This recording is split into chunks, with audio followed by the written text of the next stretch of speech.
guys, welcome back. It's your plastic-free godmother, Mama Random, and today we're gonna be diving into plastic surgery TikTok to find the most viral videos and seeing what crazy procedures people are getting these days. Before we get into this, I want to disclaim I'm not a doctor or a professional myself. However, I've been very acquainted with the plastic surgery world. I've had 3 nose jobs, buccal fat removal, I'm getting veneers in a little bit. I also have a face full of fillers, and I'm also friends with many plastic surgeons to which we have lives on Instagram. So without further ado, let's get into it. Okay, so this first video is in a topic that I'm very interested in. I actually want to get this procedure myself, and it's how Bella Hadid, Kendall Jenner, Ariana Grande all get that cat eye snatched look. So let's see it together. If you want to know the permanent way that celebrities get that lifted, snatched look on their eyes and their brows, hear me out. It is not shaving their brows. It's not Botox. It's not threads. It is surgery. A combination of an upper blepharoplasty and an endoscopic brow lift achieve this.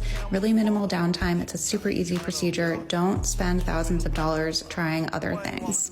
I personally love this procedure and the results that it gives you because it just gives you such like mysterious eyes. Now, I want to debunk a few things, a few myths that I've heard around. The first one being it stretches your skin. In theory, it does, but not really, because you're literally just pulling the skin up and you're actually cutting the skin out depending on what you're doing. So even if you were doing just an upper blepharoplasty, in theory, you are cutting skin, but that doesn't mean that it will stretch in the long run. Second, I know that it might be a little bit scary to get surgery on your eye because, you know, it's one of the major senses that we have. However, eye surgery, and specifically upper blepharoplasty, if I'm not mistaken, is like in the top 5 most common procedures ever. The first is a rhinoplasty, and blepharoplasty is like 3rd. Now, there are a few options to how you can achieve the cat eye look. It really just depends on from surgeon to surgeon what techniques they use. You can either use acanthoplasty. That is going to be the most invasive because it actually involves cutting the tendons and the muscles, but there also is a less invasive and much more common procedure, which is actually canthopexy. That's just going to be repositioning them without cutting them. So sometimes they just use like a suture to basically lift the eye up and reposition the lower eyelid as well and just lift everything. And that, however, isn't permanent. That's only going to last about 8 years, and then unfortunately you're going to have to get it again. Okay, this next topic is actually very close and dear to my heart because one of my friends is actually saving up to get a female feminization surgery. It's basically when a trans person, they want to feminize their face. Usually it's from a male to female. I just see them so happy, so I can't wait for them. But let's see it together because it actually is quite intense. It goes on and on and on. Remind me of everything tonight. Yes, I'm in this The looks. Dreaming about the things that we could be. You already know. That's a real me when I'm in the spot. Don't believe me, just watch. Is it too late now to say I need a one dance? And then we start to dance and I'm singing like, oh, I want something just like that. I feel alive, but I feel Oh my it god, so exciting. Duh. I want you to be happy.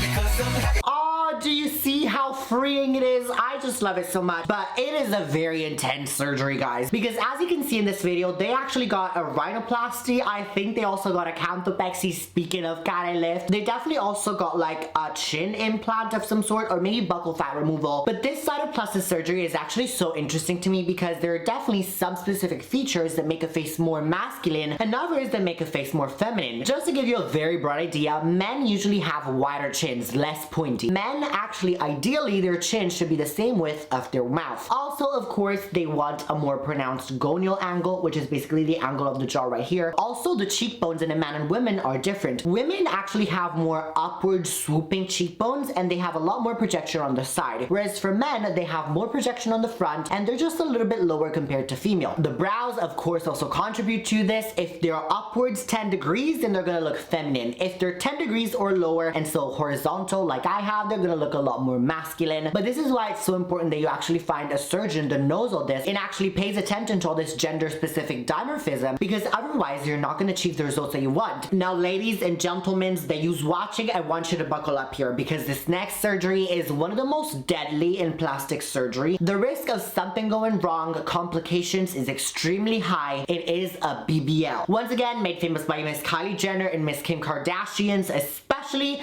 Let's watch. Hey yo, plastic surgery check. You ain't really fuck with me way back then, but how about now? cause I'm up right now. And you simply stuck right now. Hey, you would never give me playback then, but how about now? Bitch, I'm up right. Oh my god, ma'am, this video just made me want to be a woman and get that BBL. Those curves, did you see that? It is stunning. Ooh, I need to shake ass now. I need, my titties are bouncing.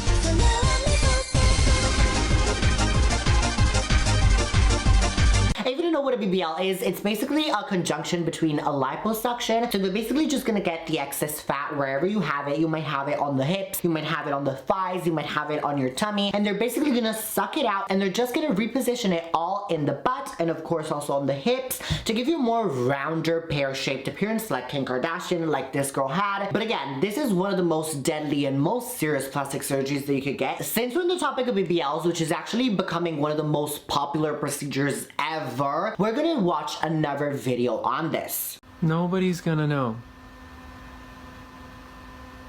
Nobody's gonna know. They're gonna know. How would they know?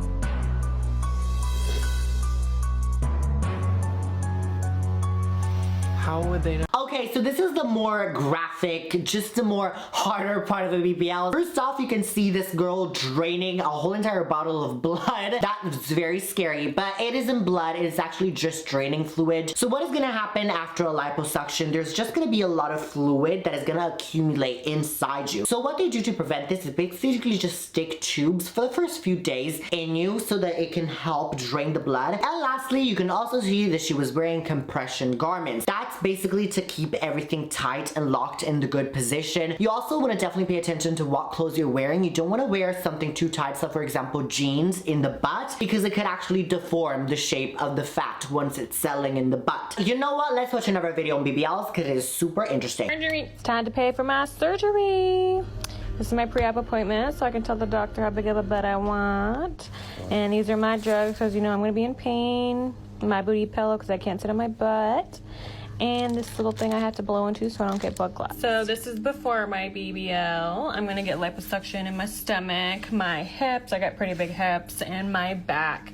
And then I'm gonna get it put in my butt, get a little projection going on. My surgery is tomorrow. I can show you the before and after. Oh my god, I cannot imagine. So this girl was actually getting it in the US. Dr. Miami is one of the most famous for BBLs in the US. But of course also Turkey and also Colombia especially, they're super famous for their BBLs and their liposuctions. Okay, I also found a very sad video, but this is just to show you how dangerous this surgery again is. This is a model and she died from this BBL, so let's watch it together. Okay, so recently this Instagram model, Jocelyn Cano, who's said to have been, you know, the Mexican Kim Kardashian, recently passed away from cosmetic surgery. She was going in to get lipo and a BBL.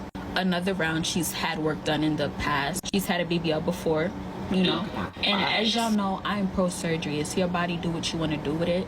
If there's something that you want to change and you can afford to, change it, fix it, do what you want, my love. Do what makes you happy. But 2 doctors told this woman no. It's called their code of ethics. Doctors can turn people down for surgery if they feel like it's not needed or it will cause harm. And they turned her down because she's had lipo before. They felt like there was no fat to transfer. Why fix what's not broken? That was basically their mentality. But the 3rd doctor, of course being money hungry, took her. And I just want y'all to know, this perfect Jada Wada Ari look, Kim Kardashian, Kylie Jenner, is not worth your life.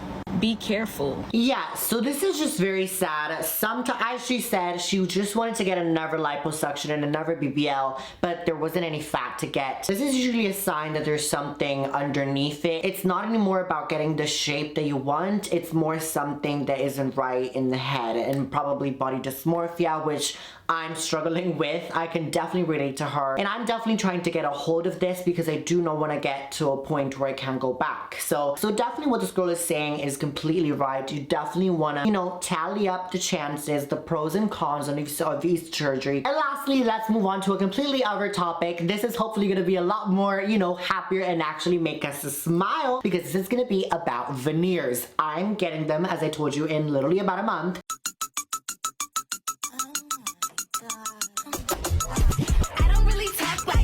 I know, but this nigga got a real big whoop for sure. Said he wanna take it to the room, let's go. He ain't gotta tell me what to do, I know. Okay, so there were a few processes in this video that they didn't explain at all, but that's what I'm here for. So if you want to get veneers, first of all, you want to understand the difference between veneers and crown. Veneers is just a little plaque that they apply right here. It just covers the front part of the teeth, not all around, and minimal shaving is required. So if you just want teeth for the aesthetics of it, they're completely healthy, then definitely go for veneers. If instead you definitely want to achieve a more aesthetic smile, but your teeth are also damaged, like the enamel is damaged, you maybe have cavities, you need a root canal or whatever, then maybe just go for crowns instead. That is gonna basically cover the whole entire tooth, and of course for that reason a lot more shaving is involved. Now in general, whenever I tell someone that I'm getting veneers, the first reaction is gonna be, oh my god, but then you're gonna have to change them every 10 years. What if you don't have money? Or blah blah blah, it's permanent, I'm scared. First of all, with veneers, again, the damage to the actual tooth is very minimal. Second, veneers tend to last a lot longer than they say they do. Like even for fillers, on the bottle it says that it lasts only 6 months, but we know that it actually lasts for years on end. Same with veneers. If you keep them right, if you floss, if you take care of your teeth, they're gonna last for 20 years, even longer. So the process is actually pretty easy. I'm gonna make a vlog when I go to Turkey and Antalya to get my teeth done. But what they do is firstly, they're gonna whiten your teeth. They're gonna make it white so that once you apply the veneer on top, the actual tooth is still gonna be just as white to give you the best results. Then they're gonna shave the teeth, and then they're gonna apply some temporary teeth. They're gonna look like your old teeth, and you're gonna wear them for 2-3 days while they prepare your actual teeth in the lab. And then they're just gonna apply them on. It literally only takes around 5 days to get a complete smile. It can be quite expensive depending on where you go. If you go to the US, like in Beverly Hills, they're gonna cost $3,000 per tooth. However, you can go once again to Colombia, to Turkey, where I'm going, and they're gonna be much cheaper. I'm paying 5,000 pounds for 20 teeth. If you get the same in London, that is gonna be like 30,000. 20,000. It is insane. Anyways guys, hope you enjoyed this video. Plastic surgery is definitely one of my favorite topics ever, and I talk a lot more about it on my TikTok and on my Instagram, so if you don't follow me there, make sure you go, because you can also just further on deepen the bond that I feel between us too. And also, of course, make sure you subscribe and turn the bell icon so you don't miss any of my uploads, because if you enjoyed this video, this is a series where we react to TikToks, it's skincare, beauty, plastic surgery, so make sure you join to see the others in the future that are gonna come. But excuse me ma'am, what do you think you're doing? You're not gonna get out of this video. What you need to do is click whenever these videos are here, just as informative, informational, whatever it is that you do. But while I'm doing that, remember to be random and always be random.